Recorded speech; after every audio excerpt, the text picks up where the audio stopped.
l'histoire pourrait commencer de mille façons. Par exemple, apparemment, Ladislas Sokov.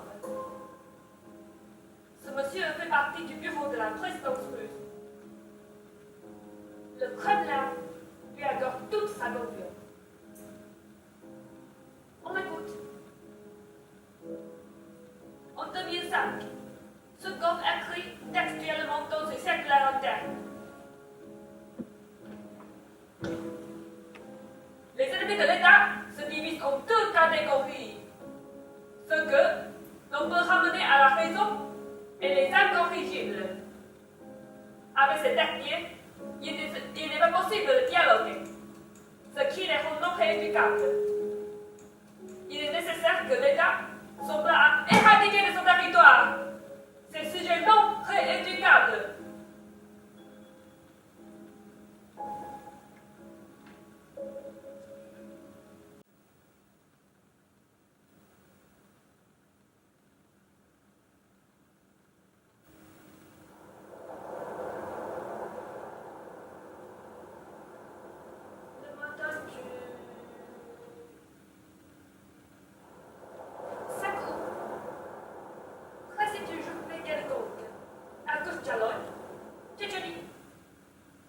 L'air est chargé d'une étrange poussière. La place est minuscule. Montez. Des femmes surtout. Au sol. Un mélange de terre et de sable.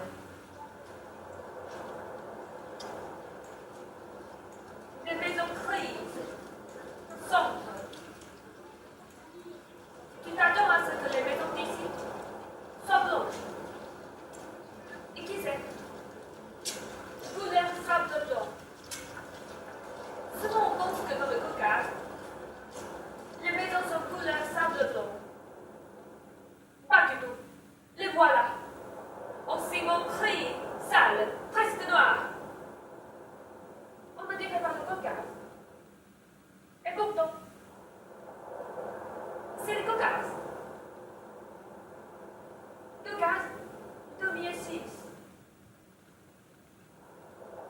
Je suis ici, par hasard.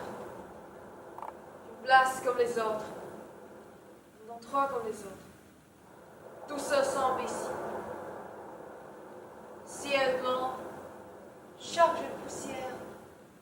Puis, comme un géant de fer est assis, l'oléoduc, il traverse tout le pays. Et on dirait qu'il est sur le point de s'écrouler et pourtant,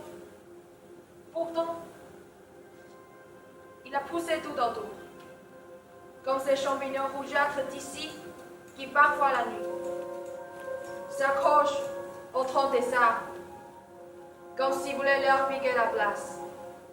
L'oléoduc traverse toute la Tchétchénie, de haut en bas. Énorme, majestueux, primordial. Tu ne sais pas où il commence, où il finit. On dirait qu'il est sur le point de s'écrouler, et pourtant, il est debout. Encore debout. Là, malgré la ruine, les effondrements, le pont. Eh bien, l'oléoduc sillonne la place de Kourtchaloï. Il est à foule. Une foule qui attend. Je n'ai pas le temps de me demander comment.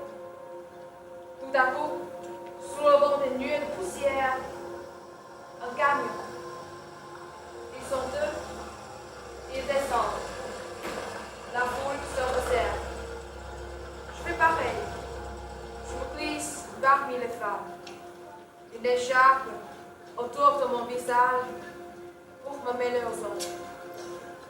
De la portière, on sort une bassine. Et de la bassine, les deux hommes sortent une espèce de bruit de chiffon. Un ballon rouge.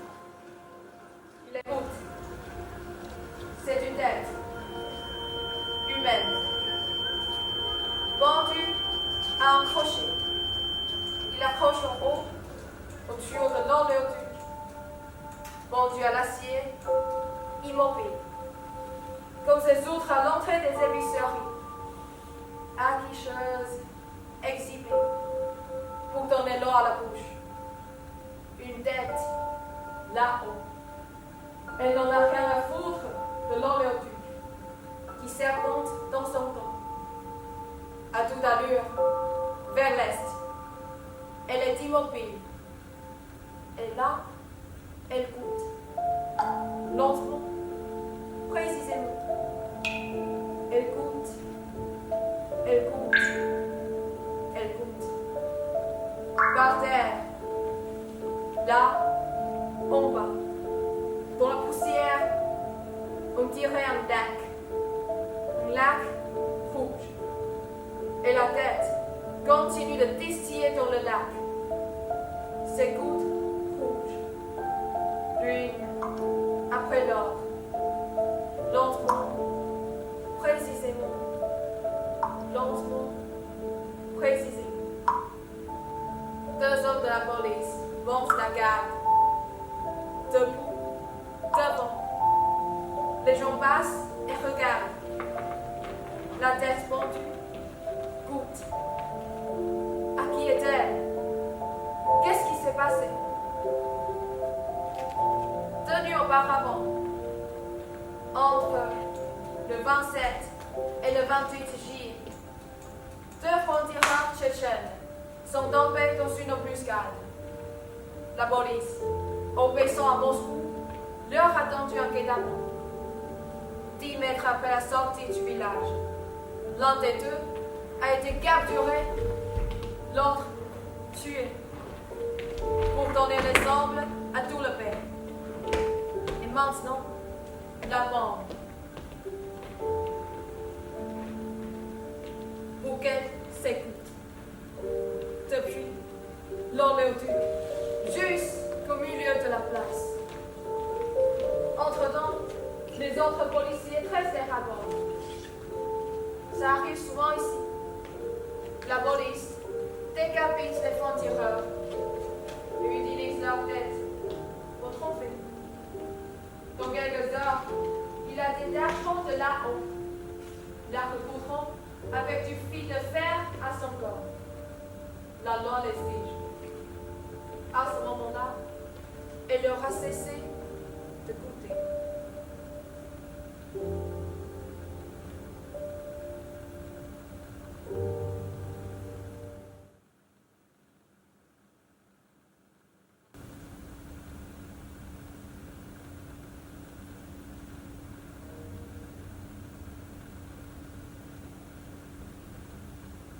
Je convainc un jeune gars des unitaires russes de me parler.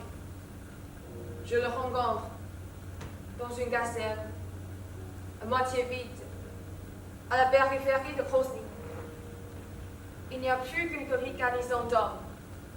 Les autres se sont déplacés dans les montagnes. Sa tenue de camouflage, taille plus grande que lui, et lui gonfle les épaules. Je ne lui dis pas, mais il a l'air ridicule. Tu t'appelles comment? Sacha. Bien. Sacha. Sacha Krivaev. Mais ne l'écrivez pas. Je peux te demander quel âge tu as? 19. Et tu es en Tchétchénie depuis quand? 7 mois.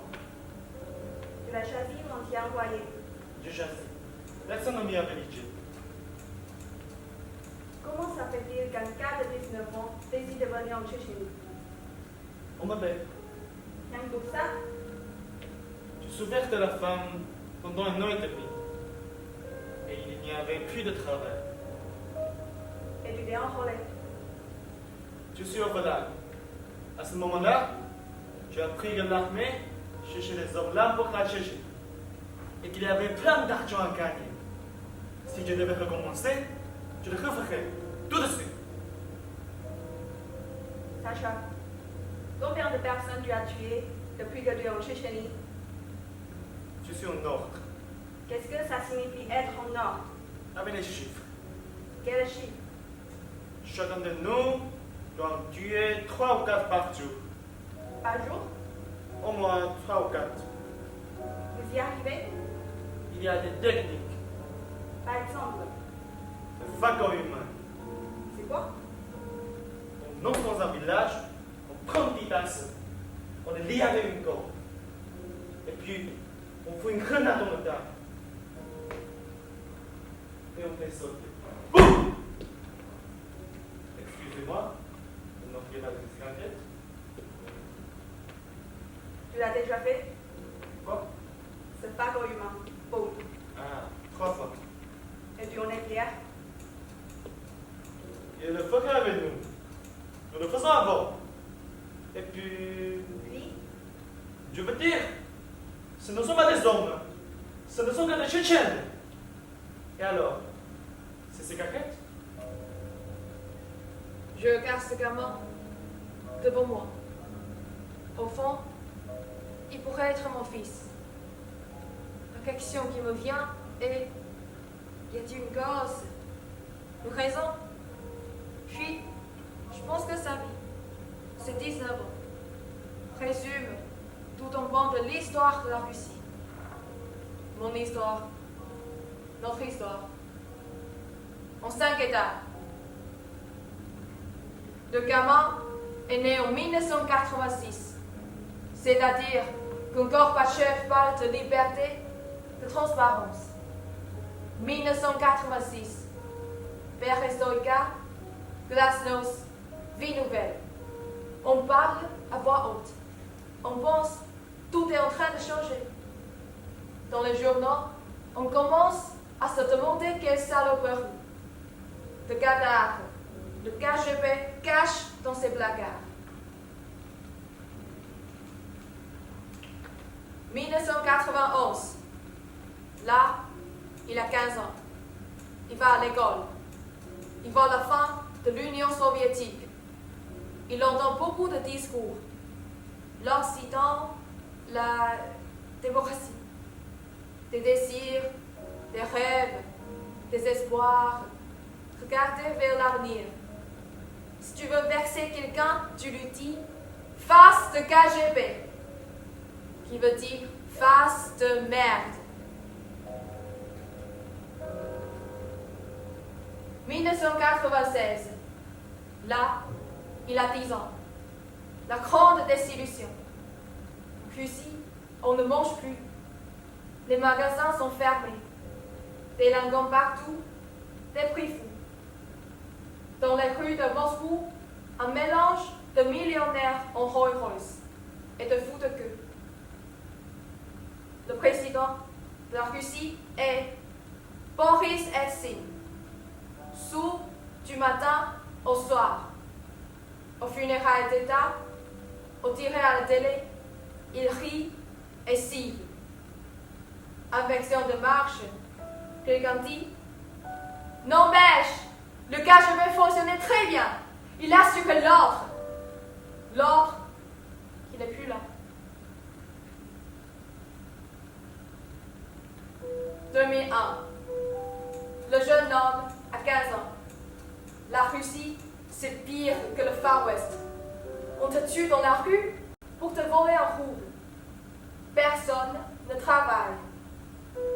Il y a des bandes de mafieux, des attentats, des bombes, des immeubles explosent, des métros, les places noires de manifestants, néo-nazis, néo-léninistes, néo-staliniens, néo-travistes, hyper ultra-extra-nationalistes, tristes et drapeaux en criant. Si au moins il y avait encore le KGB. Et de fait, on prend un ex-colonel des services secrets. On le fait président. On déclare que la patriotique contre la Tchétchénie. On dit que c'est un triomphe. Vive le président, vive la Russie. Nous sommes de nouveau une grande nation. 2005. Aujourd'hui, le jeune homme a 19 ans. Il se consacre au fagot humain. Et il est content. Mais si je lui demande, tu veux faire quoi dans la vie? Maintenant, je fais la guerre. Et quand elle sera finie? J'espère qu'elle est finirai jamais.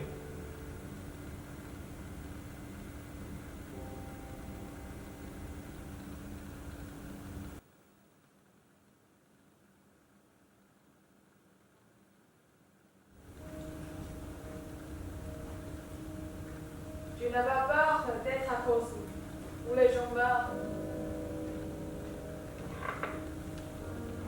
Tout le monde pense que le problème à Grozny, c'est la peur. La peur de la mort. De se faire sauter, se faire tuer, se retrouver avec une balle dans la tête. En réalité, ce n'est pas le pire. Tu t'habitues à l'idée de mourir. Après un moment, tu finis par ne plus y penser. Tu fais avec. En somme. Tu sais que ça va t'arriver, mais tu l'oublies. Dans ta tête, une drôle d'idée. Tu es en train de jouer avec la mort. Tu la défies, tu la frôles, tu passes tout près d'elle. Tu sais qu'elle est là, tout autour. Mais tu vas de l'avant. Je veux dire, elle est tellement présente que tu ne la vois plus. Le problème, le vrai, durant mes mois passés à Grozny et d'autres. Le problème, c'est que tout est un problème. Depuis ton réveil, le matin, jusqu'au moment où tu refermes les yeux. Le soir, journée type d'une journaliste à Grozny. Liste des problèmes d'une journaliste à Grozny. 7 heures du matin, réveil. Premier problème, se laver. L'aqueduc a explosé. Il n'y a plus d'eau. Tu ouvres le robinet et pas une goutte. L'eau en bouteille coûte cher. De toute façon, tu n'en trouves plus. Même si tu es prêt à la payer. La seule eau de Grozny, c'est les militaires qui l'ont. Ils l'amènent depuis la Russie en camion-citerne. À la sortie de leur campement, en effet, il y a une queue immense. Ils se font baigner au noir. 3 minutes de douche. Montre en main. 9 heures. Petit déjeuner. Deuxième problème. Il n'y a rien à manger. Mais il faut bien que tu manges quelque chose. Parce que 8 mois par an, il fait un froid de canard. Et si tu ne manges rien, tu tombes dans les pommes. Soit dit en passant, ça m'est arrivé aussi. Et voilà que tu tentes de résoudre ton problème en te mettant en quête de provisions. Attention, pas la peine de chercher ce que tu aimes. Ce serait un luxe. Non, je veux dire le minimum comestible. Tu déjeunes avec une demi-boîte de viande, du lait en poudre, des anchois, des galettes au sang. Oui, celles pour le régime. Les crampes à l'estomac sont terrifiantes, je le garantis. Autrement, si on veut manger, la seule nourriture à Grozny, c'est les militaires qui l'ont. Ils l'amènent de Russie avec des fourgons. À la sortie de leur campement, en effet, il y a une queue immense. Ils se font payer en noir pour un paquet individuel avec une seule tranche de pain. Parfois, je le jure, je suis allée. 10 heures, tu commences à faire ton travail, tu dois écrire un papier. Troisième problème, il n'y a pas d'électricité. Mieux, elle va et vient.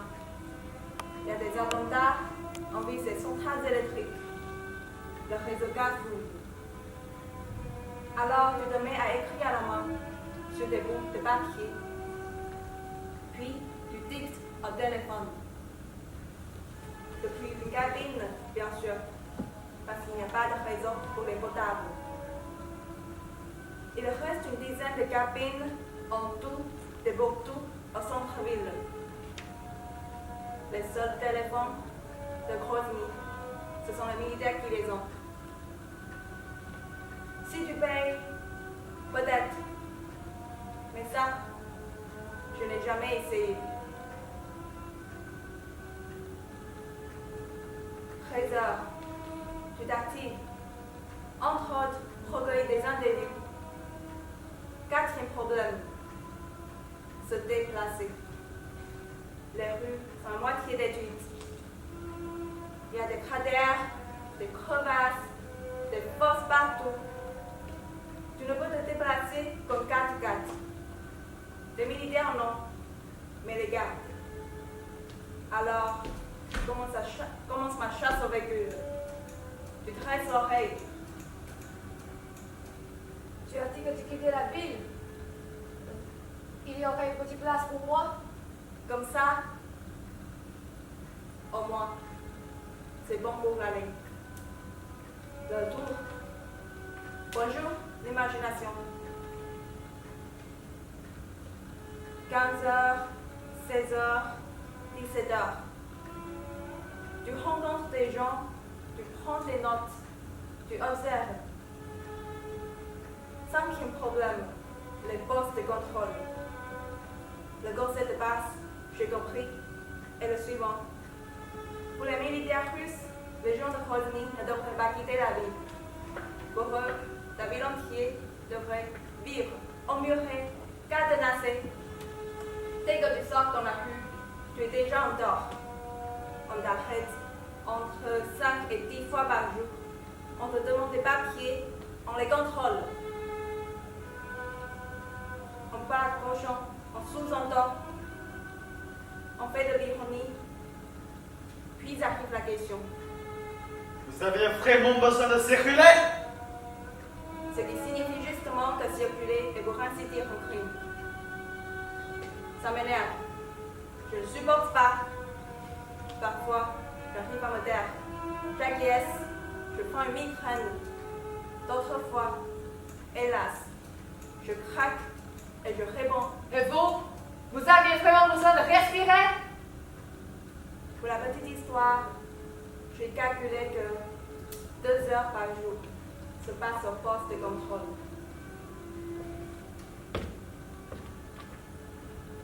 « 18 heures. La nuit commence à tomber. 6e problème, le couvre-feu. À partir de maintenant, les problèmes triplent.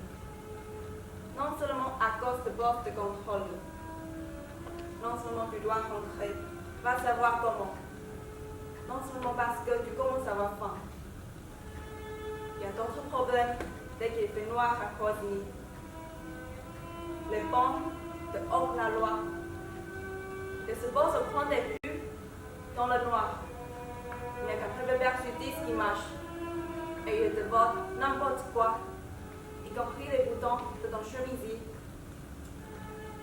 Si tu ne tombes pas dans les mains de délinquants, tu peux toujours compter sur les guapos. Ils achètent l'avocat aux militaires, ou bien sur un drogué.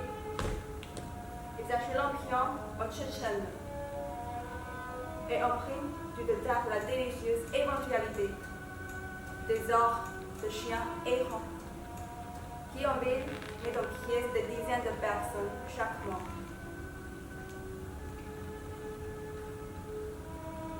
« 22 heures. Il est temps de dormir. 7e problème. Dormir. Les explosions sont en nombre de 4, 5 ou 6 par nuit.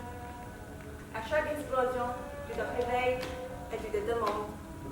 C'est mon immeuble qui s'écroule. Tu regardes le plafond. Tu vois qu'il ne s'écroule pas. Tu touches le sol. Tu sens qu'il ne s'écroule pas. t'as dit, ce n'est pas pour cette fois-ci. Tu te rendors. Du moins, tu essayes. Jusqu'à la prochaine. Voilà. Fin de la journée. Fin des problèmes. L'année passée, on m'a invité à rentrer à l'étranger. Après 3 mois consécutifs, je suis allée en France. J'arrive, m'atterris en pleine nuit, je descends à l'hôtel. Je me réveille lentement avec une étrange sensation. Je dormis sans me réveiller. Il n'y a pas eu d'explosion. Je me lève. Je vais dans la salle de bain. Je fixe le robinet avec appréhension. L'eau, d'un coup, et c'est incroyable. En jetant un sort, chaude et brisée, je la laisse couler. En la fixant, et j'ai envie de rire. Je ris, mais pas un petit rire. Un rire énorme. Je ne sais même plus si je ris ou si je pleure. Je sais seulement que je reste là, à fixer l'eau, à rêver, la contempler, comme une corne.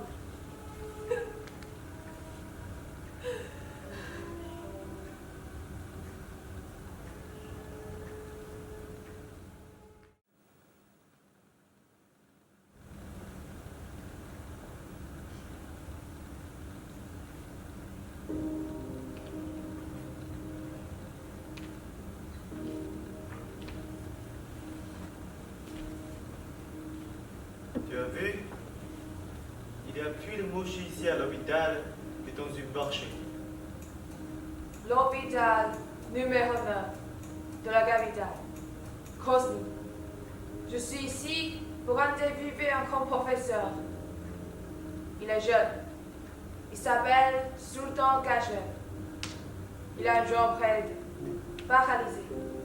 Je lui demande qu'est-ce qu'il a fait à sa jambe. Ça m'a coûté une jambe. Oui, j'ai eu de la chance. Je suis vivant par miracle. Tu veux dire du mine? Non, j'ai été en voiture, un carrefour. Une auto plantée de l'armée russe est arrivée à fond la caisse. Une fusée en pleine ville. La voiture a été détruite. Moi, j'ai été éjecté. Un militaire russe conduisait 20 ans dessous. Il y a eu une enquête? On lui a donné une médaille. Tiens donc. Ceci est le seul hôpital? Le seul qui s'est resté debout. Tant bien que mal. Mais debout. Si vous passez dans les différents services, vous verrez par-ci, par-là, il manque un mur. On aperçoit l'extérieur. C'est le gâteau de quelques coups de mortier. De l'armée? De n'importe qui. On ne sait plus qui tire à Grozny. On sait que ça tire. C'est tout. Il y a des lits de camp partout. Ici, on prend un pont. On tire une nappe dessus. Et ça devient un lit. Aux urgences, on opère les jaunes sur des planches en bois. Tant de gagnants. Combien de blessés arrivent dans le service? Les derniers mois, presque 300. Les gens arrivent sont 16. L'un sous un bras, l'autre sur la moitié du visage. Souvenir du mine. Je vois surtout des femmes. En effet, la plupart sont des femmes. Elles viennent de la campagne, des villages voisins. Il y a une bande mixte de militaires russes et de frontières tchétchènes. Ils rivalisent entre eux à qui on viole plus en seule nuit. Et la police ne les arrête pas? Ici, le viol est légal. Si tu violes une femme, personne ne fait rien. jument cuirassé du colonel Boudanov. Chaque nuit, on amène des filles. Le don de ma madame, elle finit ici. À moins qu'il ne s'amuse à les tuer en les ronde. Et d'autres, elle rentre à la maison. Non, par tradition tchétchène, lorsqu'une femme est violée, elle n'est même plus digne de son mari. Elles sont abandonnées. Même par leur famille, elles sont impures. Qu'est-ce qu'elles deviennent? Rien. Elles restent comme ça? Sans rien? En Tchétchénie, tout est comme ça, en suspens. Les jours n'existent pas. Nous sommes des corps sans rien dedans. Nous ne sommes personne. Une terre de personne. Une guerre.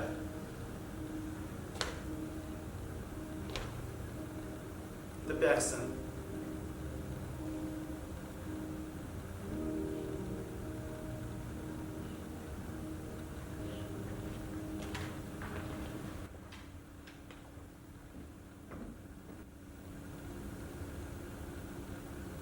Je pense qu'au fond, il suffit de peu de choses pour comprendre ce qu'est la Tchétchénie.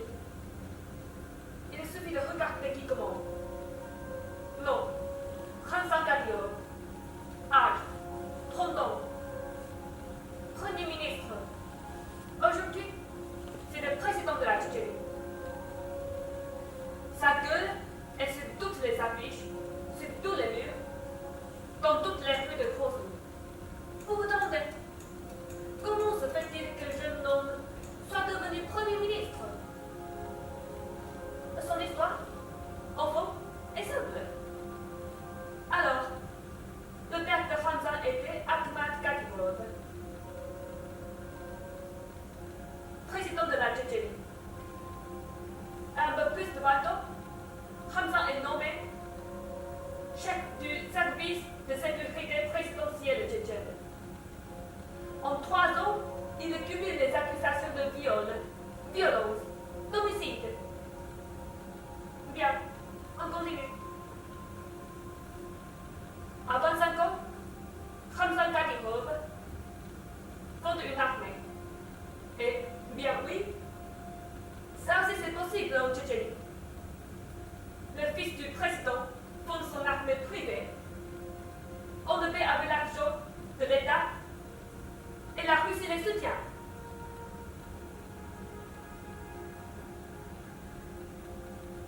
L'armée de Kadyrov Junior compte de 3000 hommes. Il prend le nom de son chef. Les troupes s'appellent les Kadyrovci.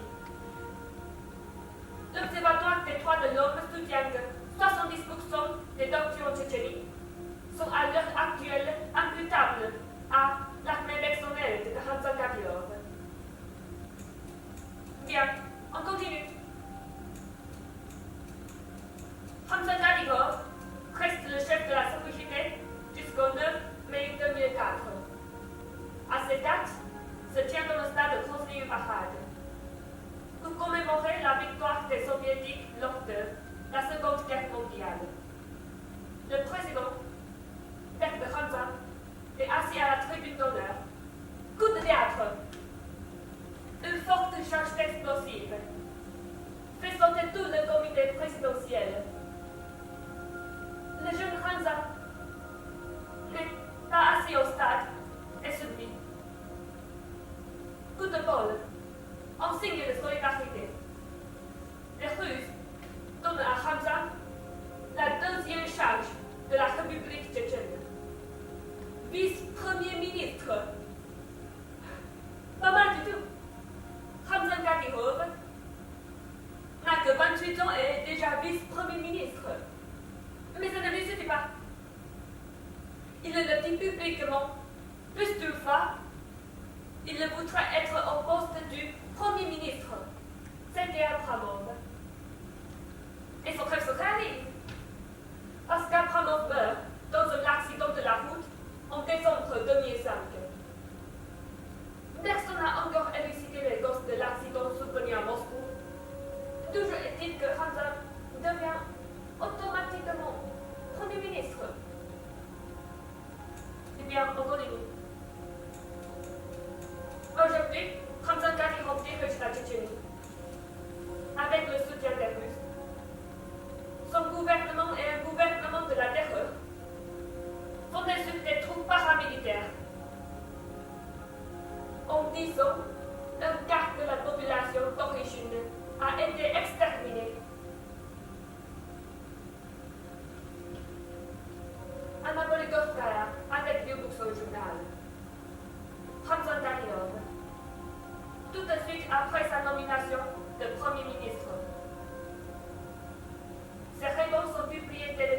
et qu'on vous les apporte,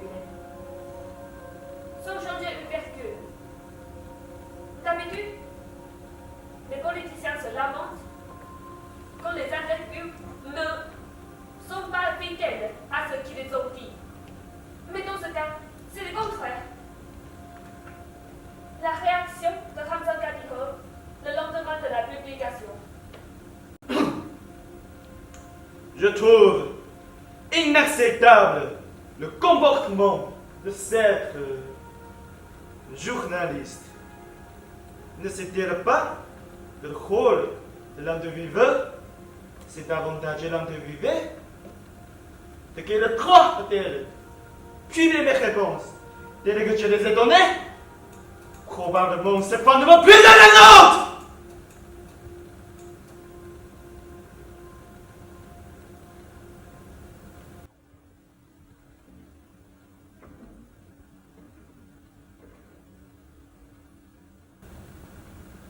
Il me dit d'entrer.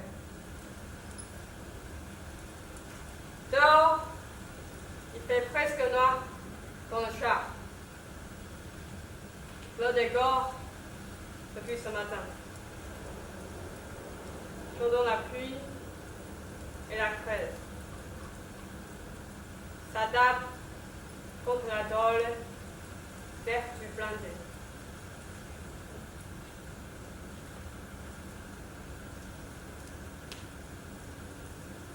C'est la première fois qu'un cadet de l'armée russe en Tchétchénie accepte de me rencontrer. Il s'appelle Alexei. Le nom de famille, Mondus. Under. Grade de colonel. Il commande toute une unité aéroportée.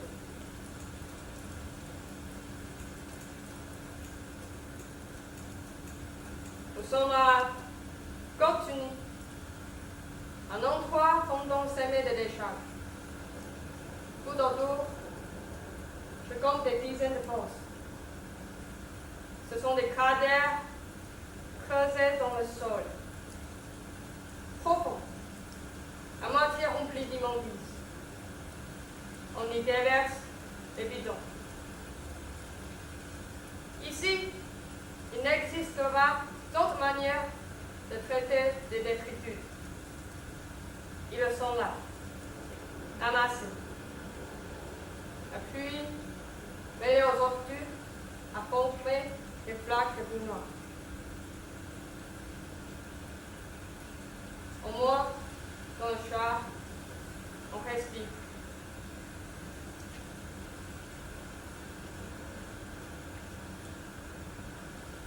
Le colonel est assis au milieu des boutons et des commandes. Cheveux blonds, puis profonds, creusés. Sur sa poitrine, il apporte une médaille. Il n'apporte pas de la tribauté.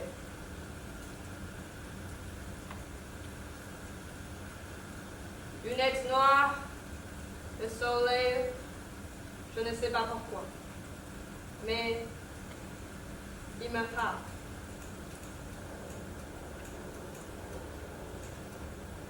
Il me fixe, comme si j'étais une surprise. Silence embarrassant. Puis, je comprends tout. Je pensais que ça allait être un homme. Une femme, ça ne va pas? Pour moi, oui. Vous pensez bien. Je dis ça pour vous. Dans quel sens? Tu viens faire quoi dans ce trou en journaliste en jupette?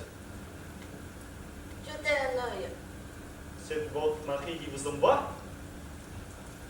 Si vous n'y voyez pas d'inconvénient, c'est moi qui pose des questions. Commencez par écrire que vous restez ici, en Tchétchénie. Il y a intérêt à ce qu'on nous paye mieux que ça. Dans quel sens? Je garantis le service. Si je te parle au Dieu de ce merdier, je veux que ça me rapporte. C'est vrai que les militaires russes saccagent les villages avec les bandes de Tchétchènes? Je Je ne crois pas. Mais vous ne l'êtes pas non plus. Si on était mieux payé, ça n'arriverait pas. Vous confirmez aussi que vos soldats boivent et se droguent. Des gaz isolés. Vous les punissez. S'ils sont déprimés, vous avez une meilleure idée?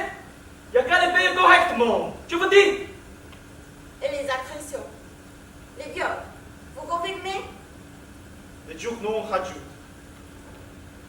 Mais encore, Nos garçons jeunes, ils sont loin de chez eux. De temps en temps, ils se marrent un coup. c'est tout.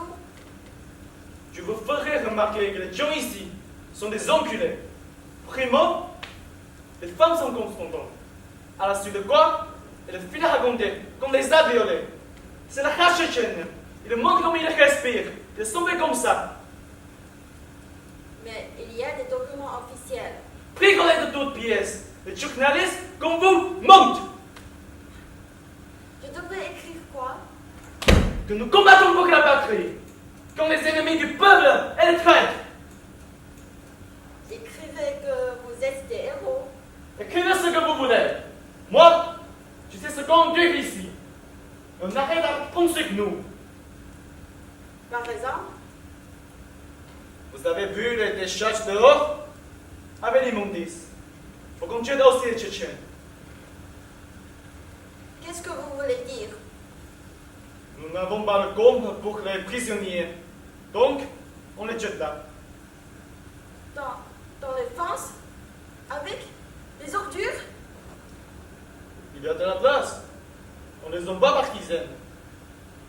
Pourquoi vous me dites ça? Parce que si je dois faire les poids, faut qu'on me mette plus. Écrivez-le!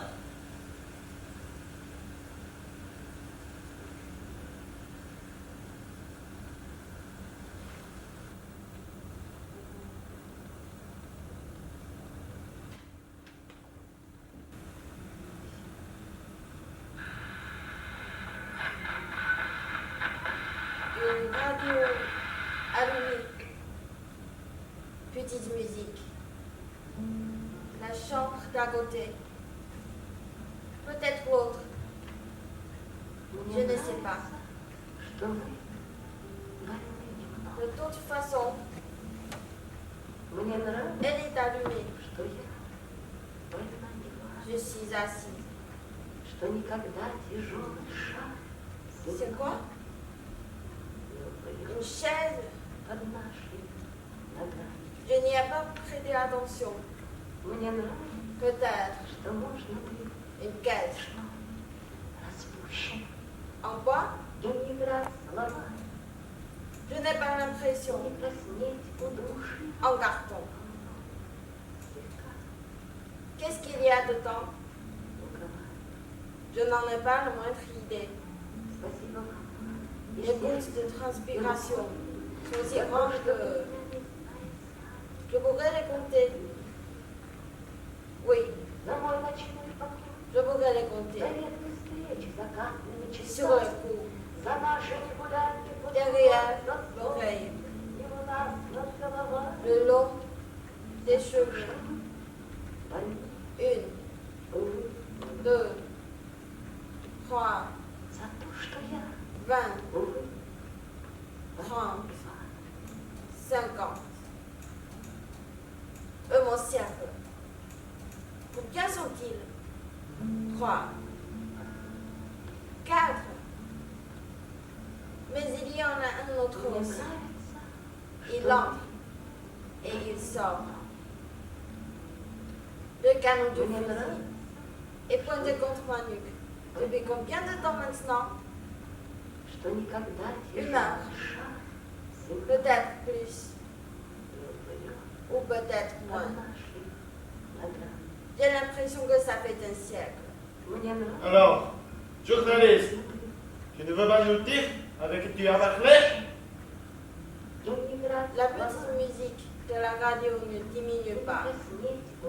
J'entends un bruit à droite. Instantanément, je tourne le visage. Une main attrape mes cheveux et tire vers le haut.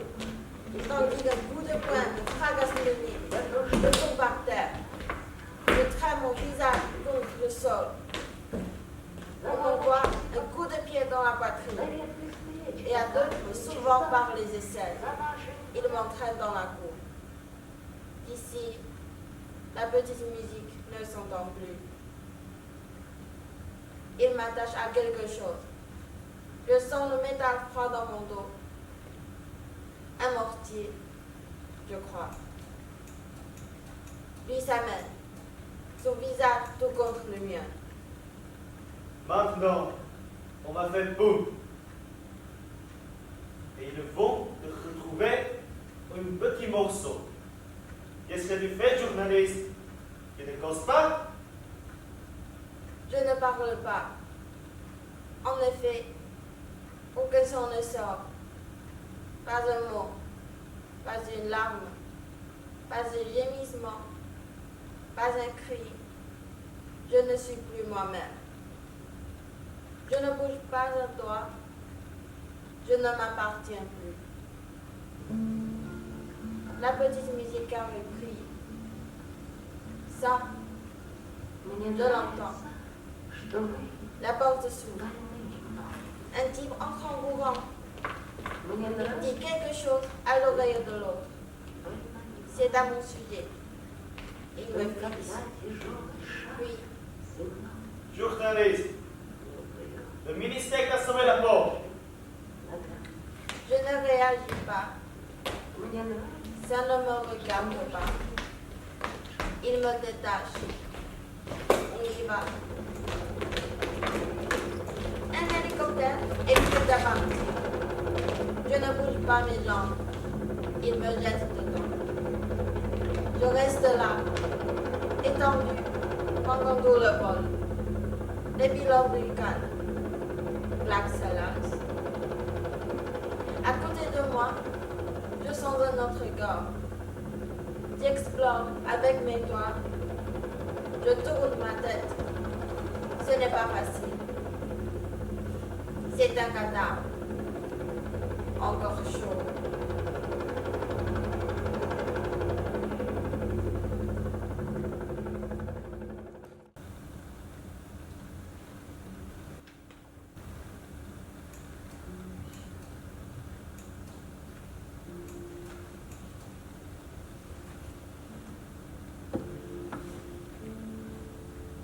Canapé. Chez moi. Non, pas en Tchétchénie. Non, chez moi. À Moscou. Télécommande. Je zappe. Distraitement.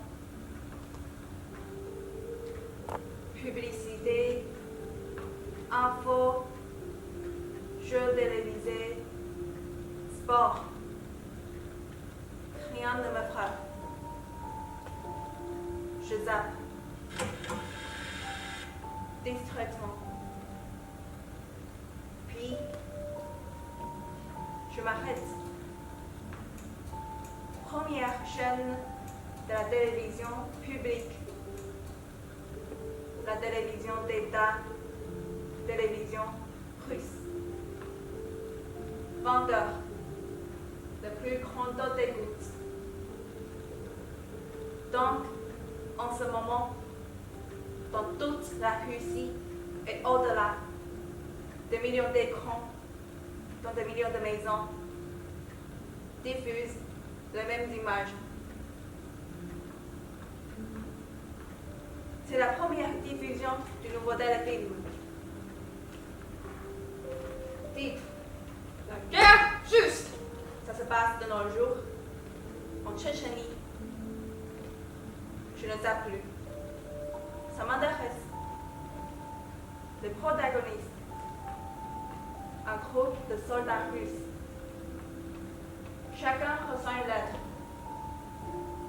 Vous partir pour la Tchétchénie. Personne ne râle. Au contraire, ils sont tous hilarieux. Ils tiennent des propos du genre: Je quitterai tout pour te faire me battre. Un père dit adieu à son fils. Il part au front. Il lui dit, De mon temps, j'ai combattu Hitler. Maintenant, c'est ton tour. larmes, émotion. Je remarque que chaque fois qu'il y a un plan sur les troupes russes, démarre une bonne sorte de violon. Ils ne boivent pas, ne disent pas de vulgarité. Ils sont honnêtes, loyaux. Ils s'appellent entre eux mon ami. Ils s'entraident, se sacrifient. Ils écoutent des lettres à leurs proches, en claquant des dents à cause du froid. Quand l'un d'eux est blessé par une mine, on entend un cœur angélique. La chute du héros. Face à eux, il y a les méchants, c'est-à-dire les Tchétchènes. On a gardé des comédiens laids, pas l'arrêt, plein de cicatrices et de bandages. Il y a un barbu, un édenté, un autre. Le chef porte un turban orné d'un serpent. Il boite. On l'appelle l'éclobé. Je remarque que les personnages russes ont tous de beaux prénoms. Les Tchétchènes n'en ont pas vraiment, juste des sobriquets. Genre la brute, le fourgon, œil de rat. Pas une seconde sans que les Tchétchènes ne disent d'obscénité. Ils volent, se droguent, se trahissent les uns les autres. L'un tue sa femme, l'autre vend ses enfants. Ils font des plans d'attentat à Moscou en se marrant. Lâcheté. Nous allons tous exécuter ces salles russes. Quand l'un demeure, le ciel s'ouvre, transpercé par un rayon de soleil. Dans une scène du premier épisode, l'action se déroule dans une mosquée de poisonie. On dirait le Robert des Ordres dans les fables russes. Un rouge, infâme, humide. Tout le monde est armé jusqu'au temps. Le plus beau personnage est une jeune fille, tchétchène. C'est bizarre. Elle a un prénom. Rogia. Elle sort avec un tchétchène laid et méchant qui la bat jour et nuit. Mais voilà qu'elle tombe amoureuse de Sacha, un soldat russe. Il la sort. Il l'emmène à la caserne russe. Là, tous les officiers lui disent, Tu es à l'abri ici. là-dessus, elle pleure et dit, Allah vous bénisse.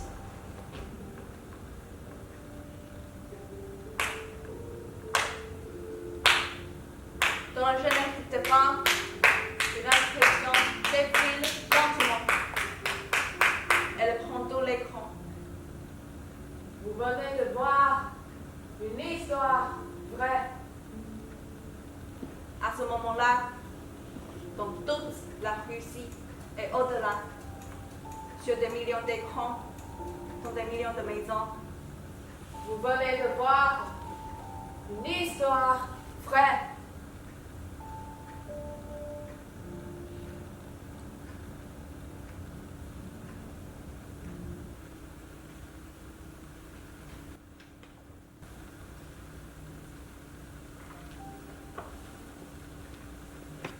La ville est blanche. Le ciel est bleu. Cela fait des mois qu'il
se détache une inscription. Rouge. À la peinture fraîche. Russe, rendez-vous. Vous êtes encerclés. On voit ça. Aussi. À Crozet.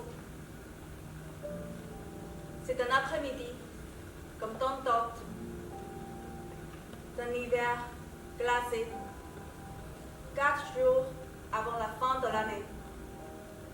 Je ne sais pas encore que cette date deviendra célèbre. Le plus grand attentat de ces 10 dernières années. Des Tchétchènes font sauter d'autres Tchétchènes. Entre eux, parfois on dit comme des bêtes. Mais les bêtes ne se tuent pas comme ça entre elles. Un camion bourré d'explosifs. Un kamikaze l'explose contre un mur. Le mur du palais du gouvernement. Nombre de victimes. Incalculable. Celui qui n'a pas vu dans ses yeux un attentat, qu'il évite d'en parler, puisqu'il n'en sait rien. Celui qui pense que son adhère est fou. Qui se teste? Il ne sait pas, il est marron, presque noir. Celui qui pense qu'un Gaddafi est un prisonnier. Qui se taise, car il ne sait rien des corps qui se traînent au sol, vivants en morceaux. L'explosion fait trembler les murs. Ce n'est pas la bombe habituelle, ni un coup de mortier. Non, cette fois, c'est autre chose. C'est ce que je pense. Je le lis dans les yeux des gens qui sont autour de moi.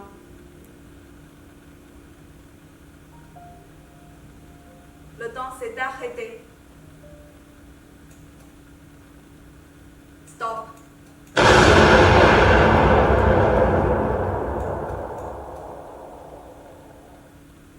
Silence. D'abord, la détonation, assourdissante. À présent, le silence. Le temps s'est arrêté pendant un instant. Puis, il a recommencé.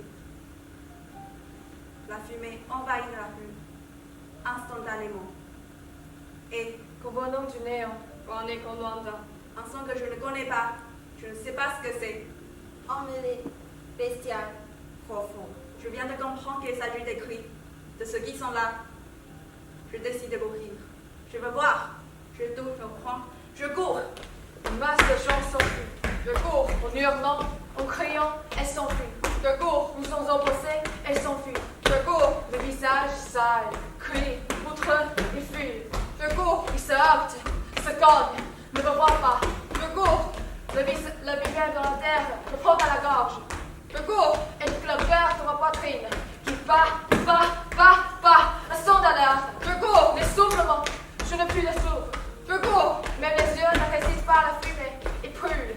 Je cours, et brûle en crever. Je cours, les flammes, maintenant je les vois, immenses. Je cours, derrière moi, les sirènes qui arrivent. Je cours, je glisse, je me rattrape, la neige est fraîche. Je cours, on dirait brouillard dans l'air. Je cours, ce n'en est pas, c'est la fumée, les cendres, la poussière. Je cours, je suis presque. Je cours, je lève les yeux. Je cours, je m'arrête.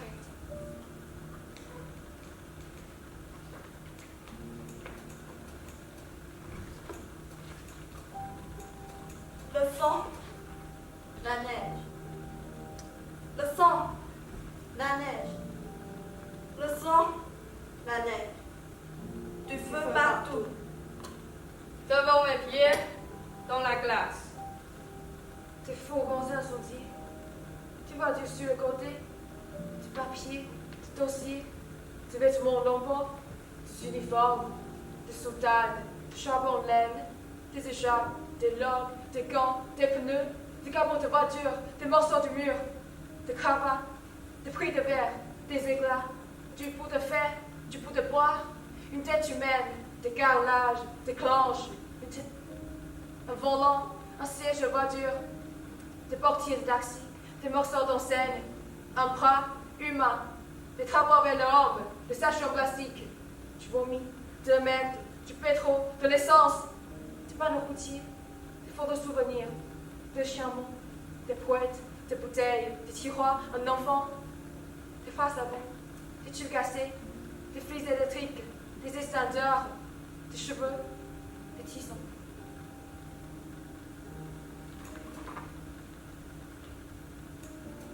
Le sang, La neige. le sang, La neige. le sang, La neige. le sang, La neige. le sang, La neige. le sang, La neige. le sang, La neige. le sang, La neige. le sang, La neige. le sang, La neige. le sang, La neige. le sang. La neige.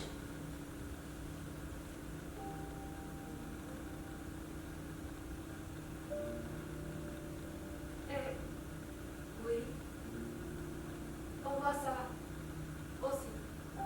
À cause.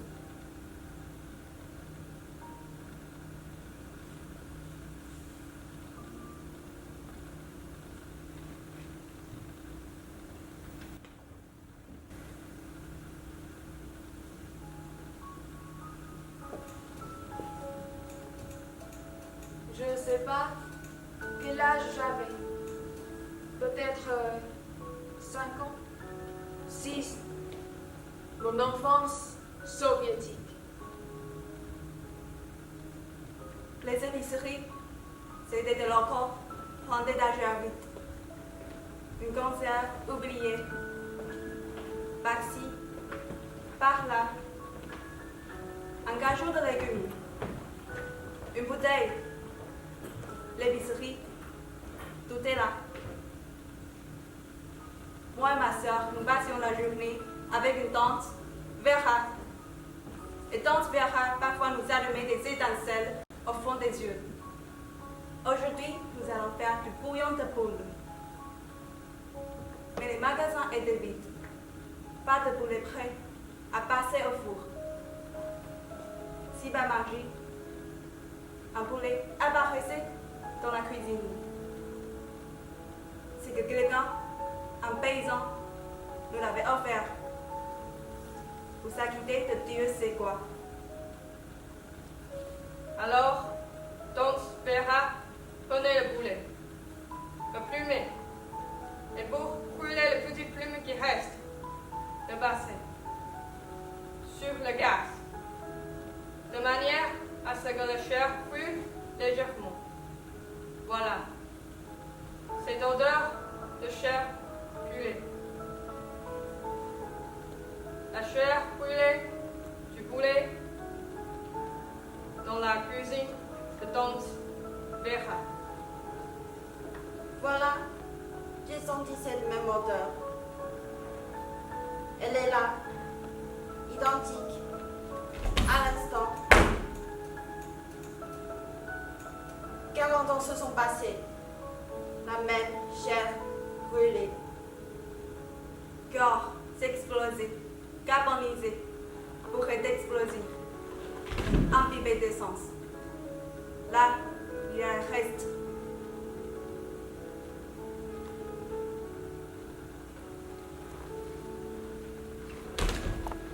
Je suis debout, paralysé, les yeux rivés.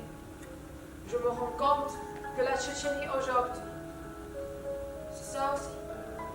Des gens brûlés, comme des boulets de tente Vera.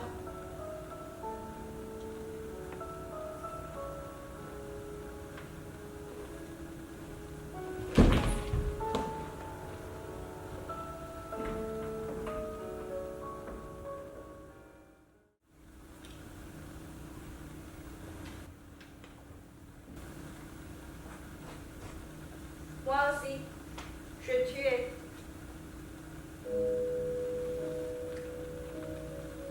Moi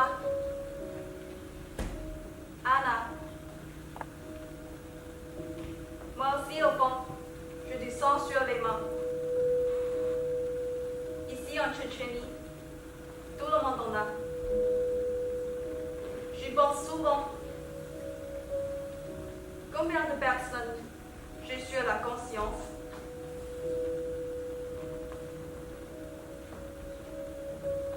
C'était en 2020.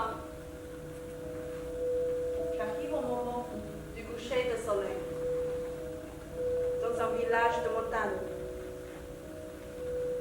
Tovzny. J'arrive au moment. Je cherche des informations sur les saccages qui frappent tous les villages. Je pose des questions. J'interroge. Personne ne me parle. On m'évite. Tout à coup, un montagnard vient à ma rencontre. Grand, costaud, le visage dur, sculpté à la hache. Il s'appelle Vaka Kosuyev. Il me raconte qu'il y a quelque temps, il était instituteur à l'école primaire. Et il me fait entrer dans un cabanon.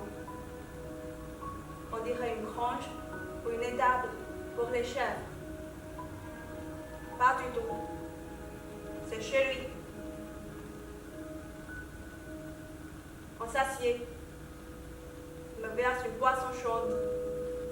Puis, me regarde et il raconte. Ils ont tué une famille parce que dans leur frigo, il n'y avait pas de bière. Une autre femme accepte de me parler. La quarantaine. Elle s'appelle Maka. Elle tient son fils par la main. On me fait entrer dans un cabanon. C'est là qu'on parlera.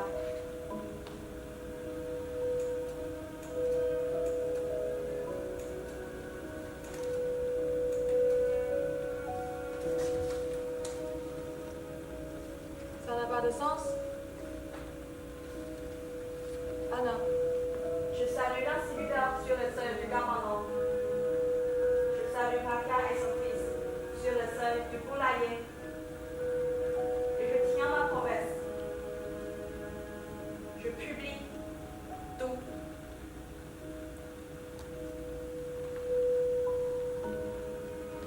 Deux jours après la parution de la Latine, un fourgon plein de Russes s'arrête devant le cabanon.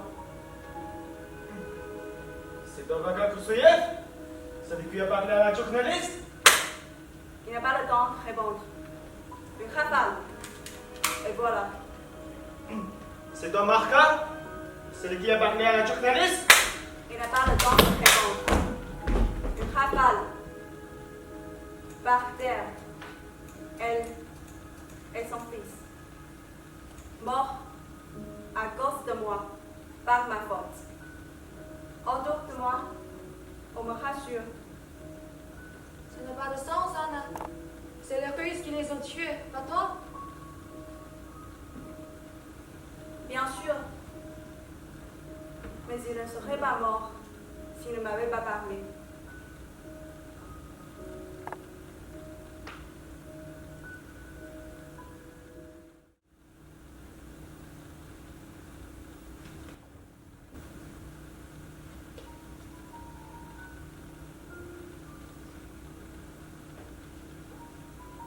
Où suis-je? Où est-ce que je me trouve? Couillard. J'entends des voix autour de moi, mais pas distinctement. Des sons comme des voix. Pas nombreuses. Une, deux, et pas. Il suffirait d'ouvrir les yeux. En effet, j'essaie. Rien, je n'y arrive pas. Je reste immobile. Je ne bouge pas. Étendu, bien sûr. J'explore l'espace du bout des doigts. C'est mou, frais. On dirait un lit.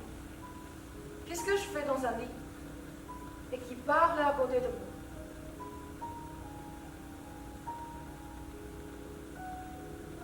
J'entends mon nom.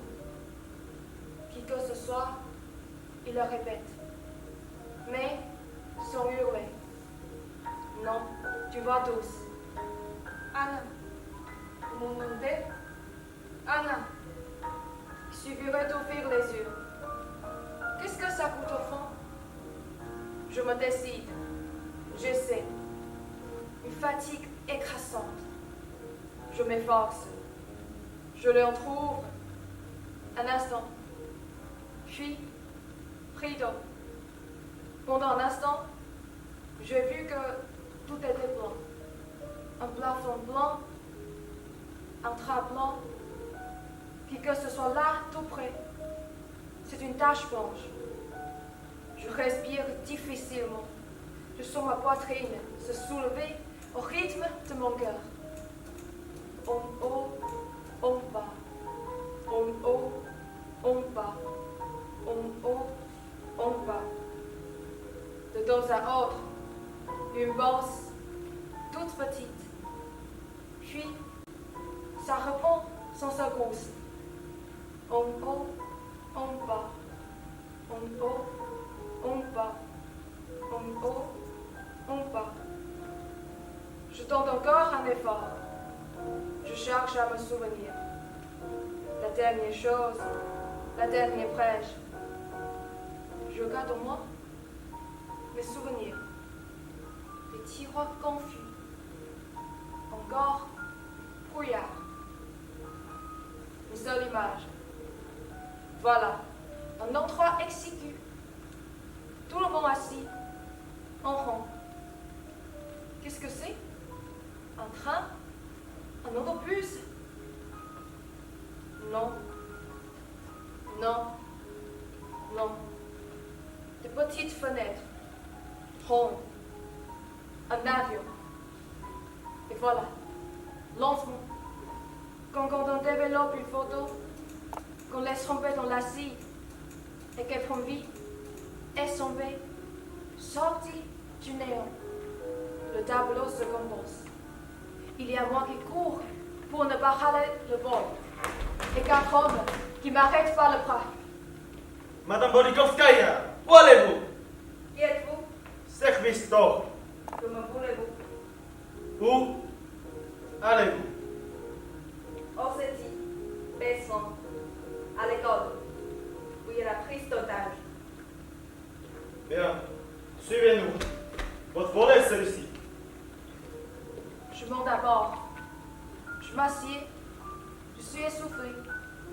Je pense. Je voudrais dormir. Je sors.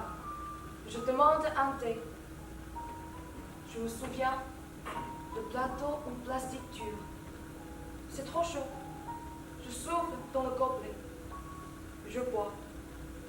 Une gorgée, puis l'autre, en regardant à l'extérieur. Moscou disparaît. Je bois. Les maisons, les rues, les champs. Je bois. Puis, le brouillard. Je m'endors. Je vais où? Et là maintenant, je suis où? Je rassemble mes forces. Je les serre toutes dans mon poing fermé. Je crie au moi. Vas-y, ouvre les yeux, laisse-moi voir! Ma poitrine bat très très vite maintenant. Je pousse sur mon front une douleur lacinante à la tête. Je vais craquer. Puis, j'écarquille les yeux. Le plan, c'est une chambre. Couloir d'hôpital. Les voix de deux sont d'infirmiers. L'une mince et l'autre blonde avec des tresses marrantes. Elle sourit. L'une des deux prend mon bout. Maintenant, calmez-vous. Tout va bien. Reposez-vous et vous serez vite sur pied. J'ouvre les rideaux. Vous voulez un peu de lumière? J'acquiesce en baissant mon menton. Et la fatigue me noie, déferlant par le bas. Avant de fermer les yeux, tandis que tout devient flou, je parviens à te monter du bout des lèvres. J'ai dit en l'avion. Et puis quoi? Et la répondre arrive, avec un sourire. Vous avez été empoisonné.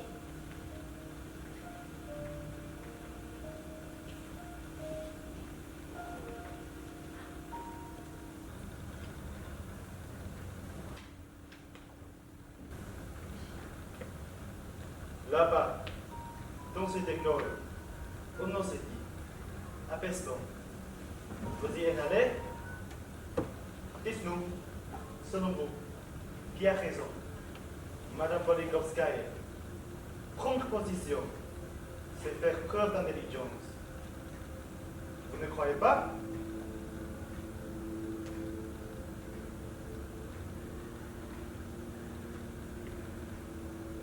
Qui adore? Madame Polikovskaya, le russe ou le tchétchène?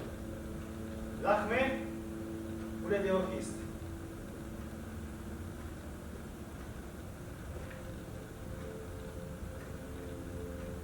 Au sujet de Peston, de quel côté êtes-vous, Madame Polikovskaya? Qui soutenez-vous? Qui condamnez-vous? Quelle maladie, Madame Polikovskaya?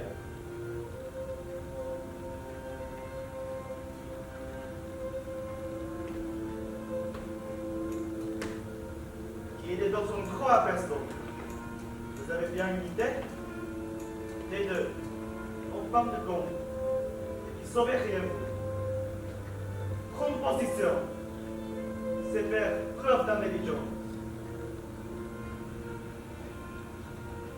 Oui, je suis allé à Peston.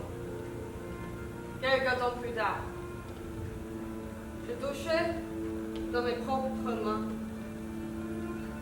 J'ai vu un mélange de force, de cercueil, de temps. J'ai vu une école réduite en écran. Des crayons par terre, à peine taillés. Et des rangs sur lesquels et des inscrits. Premier jour de classe. Les diplômes arrachés. Les noms des classes. Cahiers lignés, quatrième. J'ai vu la salle de sport que l'on a pris d'assaut aux soviets alors que les otages étaient à l'intérieur.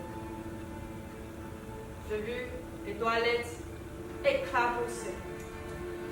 Le sang partout. Et l'empreinte des corps entassée, calcinée sur les barreaux. Vous avez été jusque là-bas, à Peston, Madame Polikovskaya. De quelle école êtes-vous, Madame Polikovskaya? Le russe ou le tchétchène? L'armée ou les terroristes?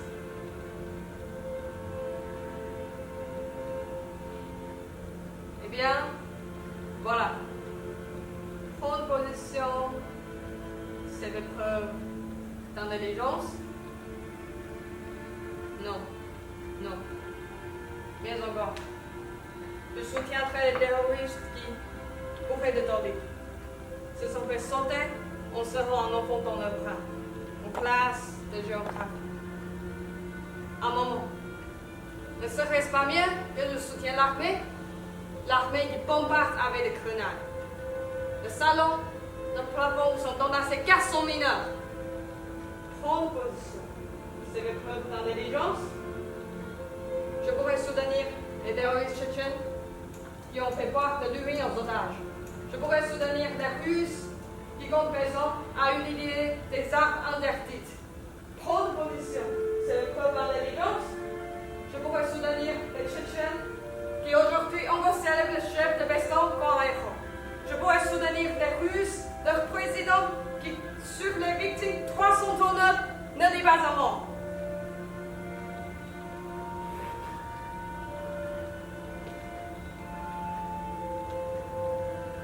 Bien sûr, prendre position, c'est des preuves d'intelligence. Je sais que je marchais avec son. Au milieu des fosses, il y en a pour une, pour deux, pour trois, pour quatre, voire 5 ou 6 personnes. Les noms sont sculptés sur du bois, à la pointe d'un tournevis, ou sur un carton, avec un feu. Toi, tu marches au milieu de tout ça, et tu dis, d'un côté et de l'autre, à droite et à gauche. Tu marches et tu dis. Alexandra Valentina, 9 ans. Vanina Totrova, 11 ans. Cassandra, 14 ans. Alina Tiotova, 11 ans. Aida Tiotova, 12 ans. Tere Tiotova, 10 ans. Lena Tavasieva, 9 ans. Cheremet Dawev, 14 ans. Nadina Koukaeva, 12 ans. Maxime Luchov, 9 ans. Alina Kubazeva, 11 ans. Fabienne Chalbov, 13 ans. Lana Kazinova, 14 ans. Olga Zadoyeva, 13 ans. Anna Zadoyeva, 11 ans. Larissa Zadoyeva, 10 ans. Martina Susanova, 7 ans.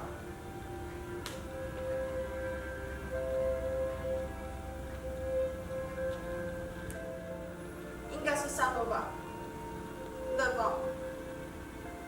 Boris Susanova, 14 ans.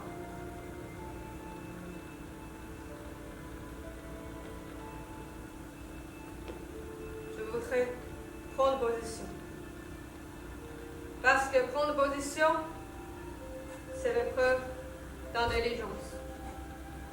Alors, voyons. Voilà. Soutiendrai-je les terroristes qui, pour être héroïnes et de marijuana, ont pris 1127 otages dans une salle de sport le premier jour de classe?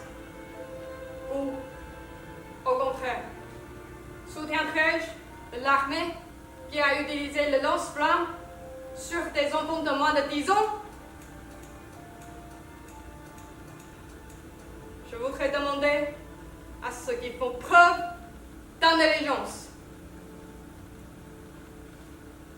Sur les tombes, y a-t-il écrit tué par le russe ou bien tué par le tchétchène? Y a-t-il écrit tué par l'armée ou tué par les terroristes? Je reprends mon chemin. Allée numéro 2. Section, instituteur, concierge, parent. Elina Adekhaeva, 39 ans. Kazbiek Kunzev, 66 ans. Timur Zablagov, 34 ans. Zelma Zuzmalovskaya, 34 ans.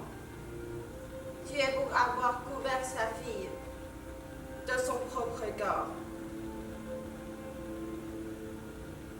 J'ai envie de vomir. Qu'est-ce que je fais? Je continue ou je détale? Je continue ou je ferme les yeux? Prendre position. C'est l'épreuve d'intelligence.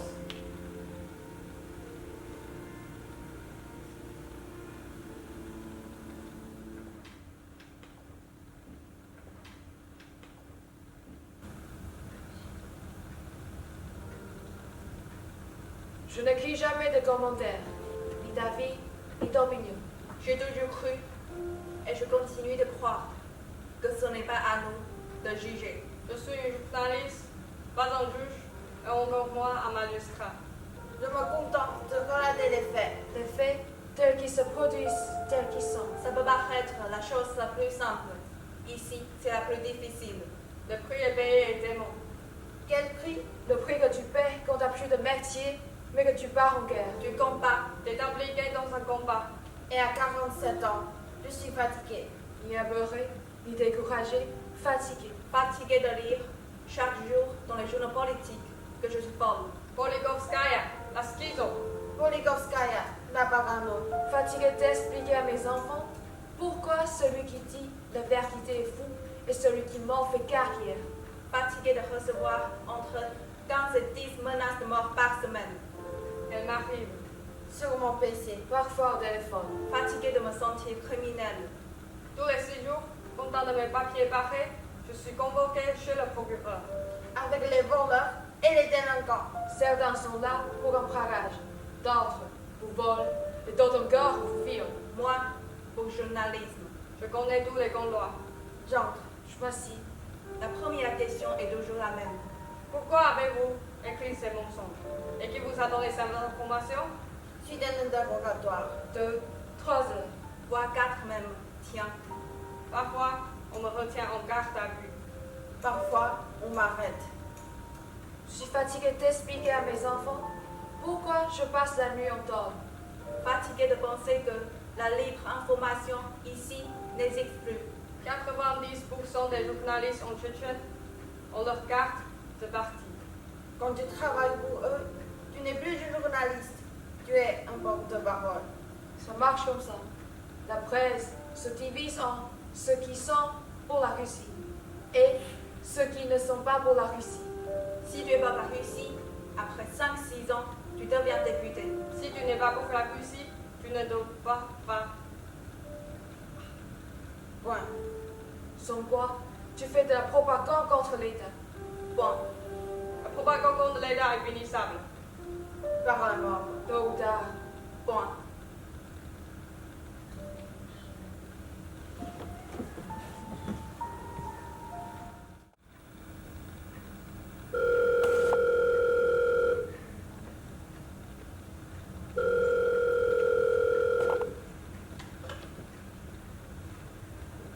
Mon fils a une drôle de voix. Il essaie de le cacher au téléphone. Si je lui demande « Qu'est-ce que tu as fait ?», il me répond à 2 ou 3 reprises. Rien. Je te dis, ne t'en fais pas.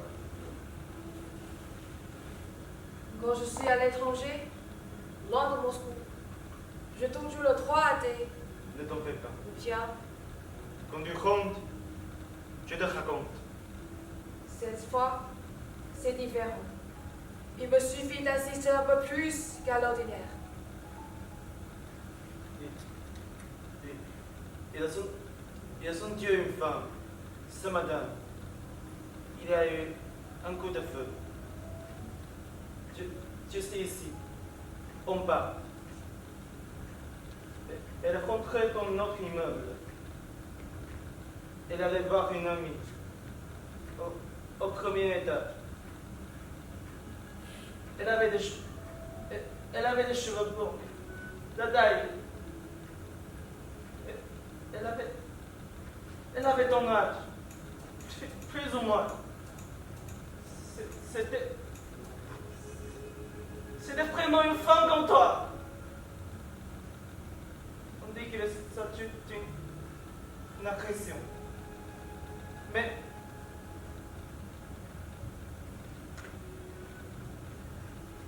La voix de mon fils s'interrompt sur ce mais.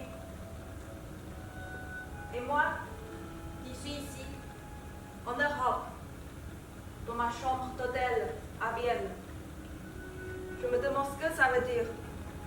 Il me faut un peu de temps pour faire le lien, pour réaliser. La voix de mon fils, bégaye. Ils ont tué, juste en bas de chez moi, une femme comme moi. Une femme comme moi.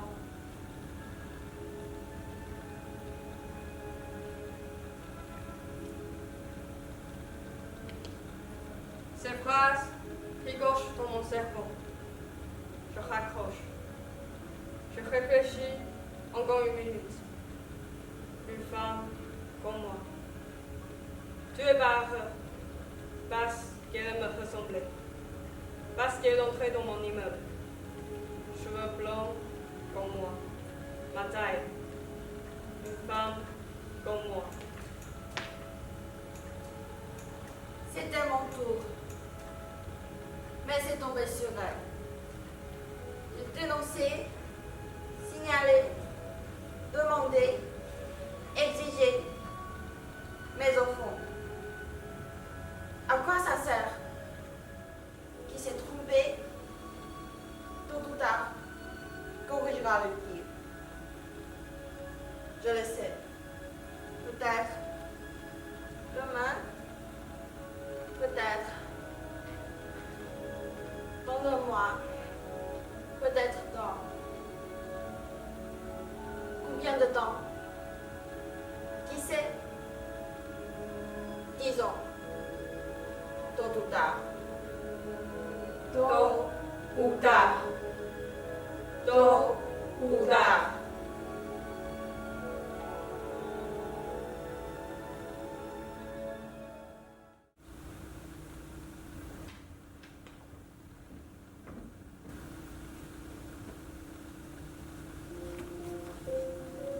Anna Boriskovskaya a été retrouvée morte le 7 octobre 2006 dans l'ascenseur de son immeuble à Moscou.